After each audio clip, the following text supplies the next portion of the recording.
No, I think we just came in thinking we were that team. Coach Nicky said that to us. We came in, we've had good wins and on the road, at home, and we just kind of came in a little too relaxed, forgetting that we have a target on our back.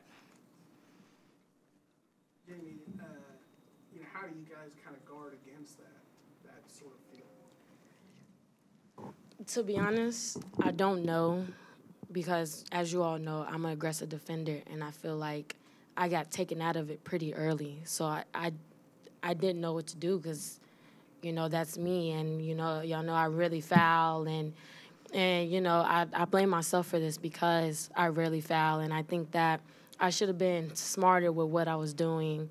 But as a team, we need to take more pride in it also. We need to block out. We need to be aggressive also. But sometimes maybe I'm a little too aggressive when I'm guarding someone. So, yeah, I put that on me. You feel like, are you saying the fouls, the early fouls, yeah. took you out of your game? Yeah. How difficult was that knowing, like you said, how you like to play? It was really hard for me, honestly. I just feel like I couldn't play my game, They're saying I'm holding, and one time they say I pushed, and I'm on the ground, and I'm like, how did I push her when I'm literally sitting on the ground? Like, how?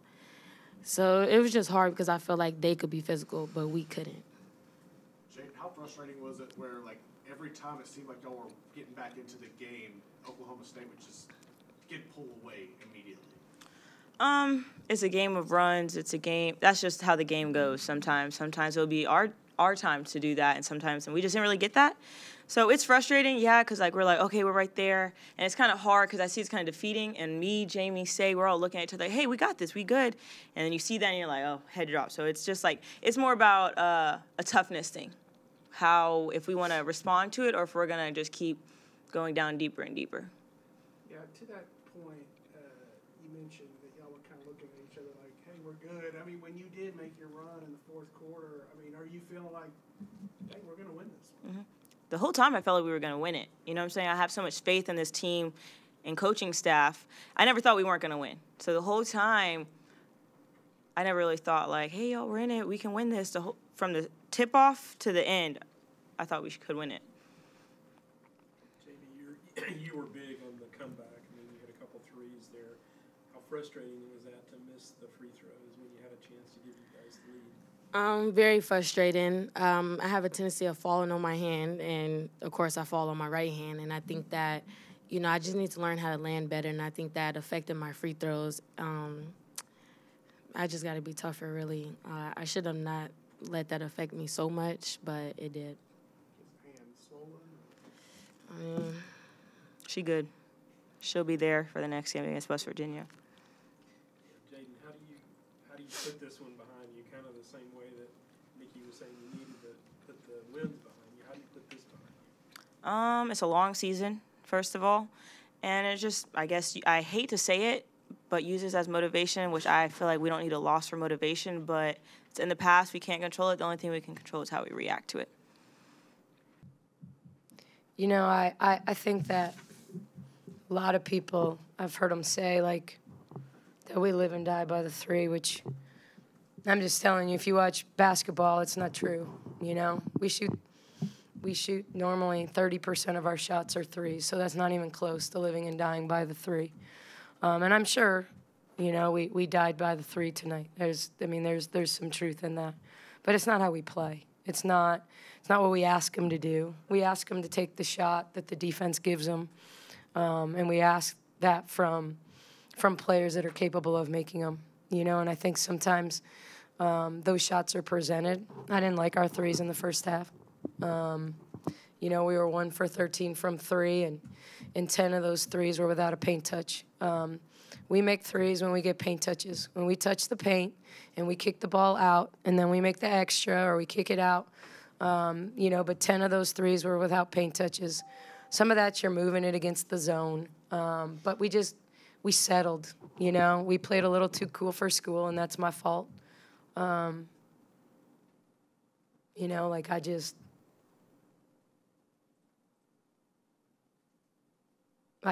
don't think there was any question that I made them feel like Oklahoma State was good and that if we didn't play well, that they were going to come in here and beat us. I thought they made some big shots, you know. I mean, shot clock running down, 24-foot three by Garzon. You know, we made a mistake there late when Chastain went down. We should have been doubling the heck out of the ball, let alone letting somebody shoot it. When you're playing 5-on-4, you know, you don't worry about the kid laying down. Either the officials are going to stop the game or the coach is going to call a timeout. One of the two things should happen.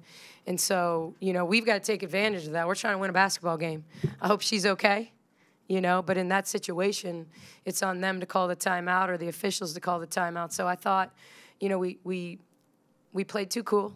We played too cool, and then we started attacking. And we got shots at the rim, and we made some short jump shots, and we put some foul pressure on them, and we tied the game up.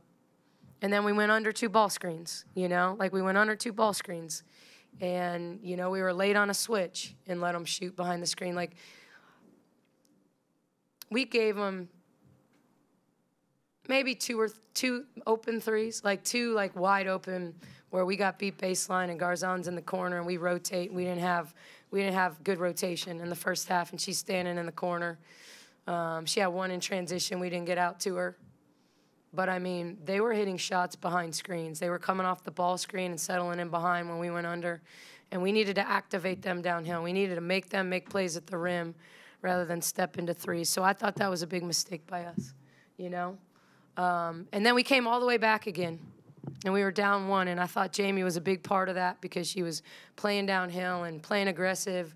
And we're down 1, and she has 2 free throws with a chance for us to take our first lead since it was 5-0. And she missed them both. That was it. That was the game, you know? I mean, should it have been the game? No. Was it the game? Yes. You know, like we can't miss 2 free throws, you know, in a one-point game. And don't get me wrong, I know she wanted to make them. Like, that's not me putting extra pressure on a kid. It's just that's the reality of the game. You get in close games, and you gotta make those plays. You gotta make those free throws.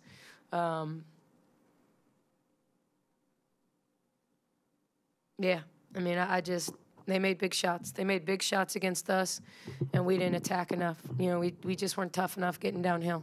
We let them flatten us out. We let us throw it around the perimeter. You know, when we decided that we were going to play downhill, we played downhill. So did you think they should have stopped it when 12 was hobbling like that? That's an official's question. I don't know. I mean, to me, when a kid can't move, I mean, look, let me tell you this. In the pro game, it's up to the home team to call the timeout. Like that, they don't stop. Officials don't stop action in the pros, you know? But in that situation, it's certainly up to the officials whether they're going to blow the whistle or whether they're not. But you can't assume as a defensive player that they're going to do anything. You know, I'd like to believe that if that was me, I'm yelling at the official to call a time, and if not, I'm calling a timeout. But it worked out for them. So, you know, I just think we should have taken advantage of it. We should have run and doubled the heck out of the ball. And believe me, we'll have that conversation. You don't have a lot of conversations like that because in college they're real quick to call jump balls. They're real quick to call, you know, the injury timeouts, stuff like that. So I'm a little surprised that they didn't call it. But if they don't, you got to take advantage of it. I mean, defense in y'all's start to the Big 12 has been big for y'all. It sounds like for you it was more about a lack of execution defensively than aggression, right? yeah, I mean, we've been pretty good through 3 games at personnel stuff. You know, we were late on 11 in transition multiple times. We were not good in our switching situations. We were supposed to be downing screens, and we didn't get screens down. It didn't mean it always hurt us, but I thought our ball screen coverage was not as good as we've been. You know, I thought we told them Chastain was going to back cut, and we got back cut. You know, we told them Chastain was going to drive left, and we got driven by left. And then rotation, and then we don't clean up the backside board. So I felt like we were not very on point at our decision-making in personnel. We weren't great in, and we've spent the last 2 days, here's the thing. We dedicate 70% of practice to defense. At least 70% of practice to defense. So we need to rely on our defense. We need to rely on our defense because we do dedicate the majority of our time to what we're going to face, how we're going to guard them, what their strengths and weaknesses are. We focus on film. We review film. We go back on game day and review film. We weren't good in the first half in our baseline out of bounds D. We just were out to lunch, and we made a lot of mistakes, and that's one of the threes we gave up to Garzon. So we just weren't – they tell you, that's a team that tells you what they're running by how they line up. A lot of times, we run 5 different sets, 5 different plays out of the same set. I mean, you can get our play calls, over time, but you're not going to see us line up and know what we're doing. Okay, you may get our play call, but with the way they line up, where their posts are, we know what they're doing. If their posts are high, they're doing this. If their posts are low, they're doing this. If their posts are ball side, they're doing this. If their posts are diagonal. But we just weren't on it. We weren't talking. We just weren't focused enough that we were letting each other know, hey, this is the action they're about to run. We weren't dialed in. We just were not dialed in, and that's my fault. That's my fault.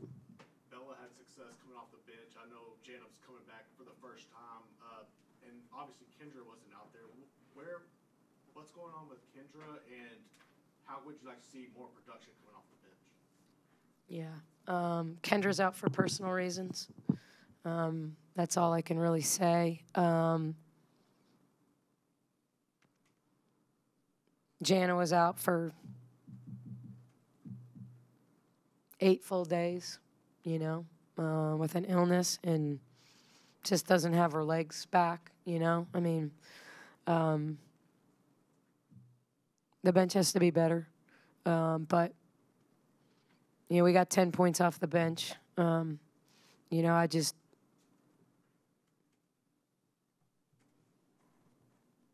just didn't play well. How do you kind of just put this one in the past and look forward to West Virginia, and what are you expecting out of another tough road game? Every game's going to be tough in this league. Did the men win? Yeah. Good.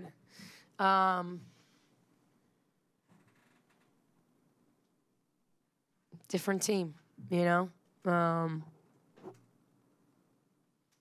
just got to refocus. What do they do? I mean, it's not easy to play at West Virginia. We played well there last year, but a lot of new faces for them. With the new coach and players coming and going and transfer portal and Quinterly and Madison Smith. We obviously saw a lot of them last year, and last night they were really, really balanced. They got a lot off their bench. Their bench, Diggs and Samuel, and Hemingway's been good.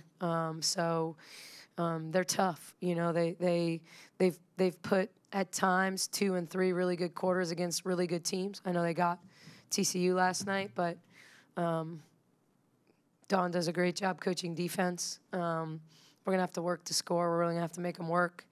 We're going to have to contain their guards and keep Blackston from scoring around the rim. We're going to have to get the ball away from Quinterly some. She's really, really good ball hawk.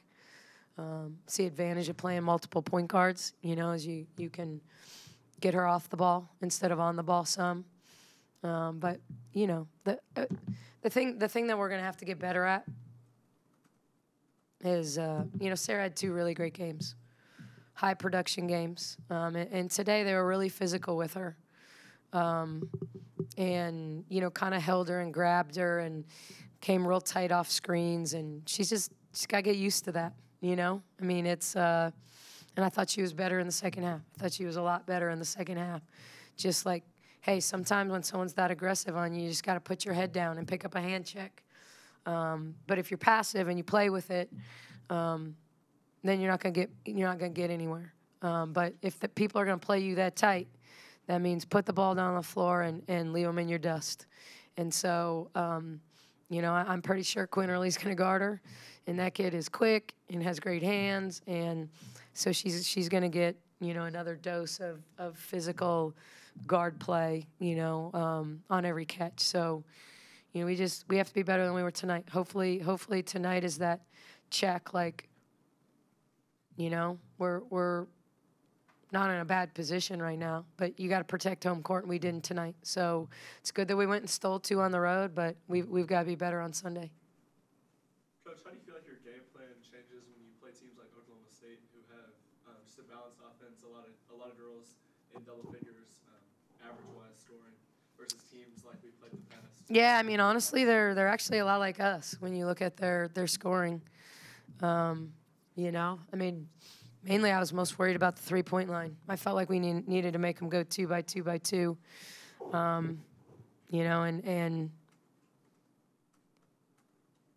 close to 40% of their made baskets were threes. So, you know, we just have to do a better job of taking strengths away, which is what we've done a really good job of.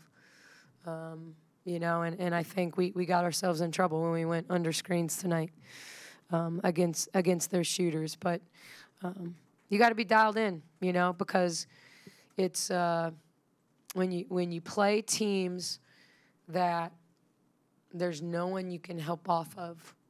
You know, you gotta guard your yard. You know, you gotta be really good in your rotations, and then when you rotate, you gotta scram out of it. You know, you gotta keep rotating and keep matching up because you can't quit on teams that can move it and ultimately get to open shooters. And so, you know, Anna, Gret, Aussie, I don't know if that's how you I thought she was a huge difference maker for them tonight. I know she had 4 turnovers, but plus 14 in 15 minutes, like, I just thought she was a difference maker. She came in and got 5 quick ones against us after we got the 5-0 lead. You know, she hit a big 3 late. I thought her 3 baskets were really, really important for them. Really, really important for them. On the stretch there where y'all did hit like 3 straight three-pointers, were you getting the paint touches there? Yeah. Like, if you watch that, you see we were playing downhill in transition. Then we're kicking it. Then we're making the extra pass. Now, I wouldn't say that necessarily about Jamie's little step back, you know, when we were moving it, and she caught it in the corner in front of our bench, and she started to go. I told her to be aggressive, and she started to go, and Chastain backed up on her, and she bounced it back and hit that one. But it was because we were playing fast, you know, and there's a difference between just paint touches and is your pace good, and is your pace good end to end, is your pace good sideline to sideline. And, you know, the zone keeps our pace sideline to sideline from being as good as it could be, for sure. But I just think we've been cheating, you know, like, and I say that, like, it's easy to take shortcuts as a basketball player. You know, like, we execute at the highest level when we stretch to the corners, and then when we swing it, we're rising up out of the corners. When we start on the wing, and then we're rising, and now we're in the slot, and we're outside the three-point line, and we don't have the same ability to slip, twist, put pressure, you know, with the first dribble. You know, it's like, so we've got to do a better job of doing our job and getting the corners covered, because when we get the corners covered and then we go sideline to sideline, we can get back cuts if they overplay, but we can't get back cuts if we're just going to stand on the wing and let people deny us. You know, you got to get movement to get them above you to back cut, and yeah, we just, as good as we were executing against Kansas, we weren't tonight. You know, we just weren't tonight, and I thought we let some of their late shot clock possessions affect our pace. You know, like, you play good defense for 25 seconds, they hit a shot behind a screen late in the shot clock, and then you get that letdown, and you just can't have that. You know, you got to get to the next play, because it was amazing. We were down.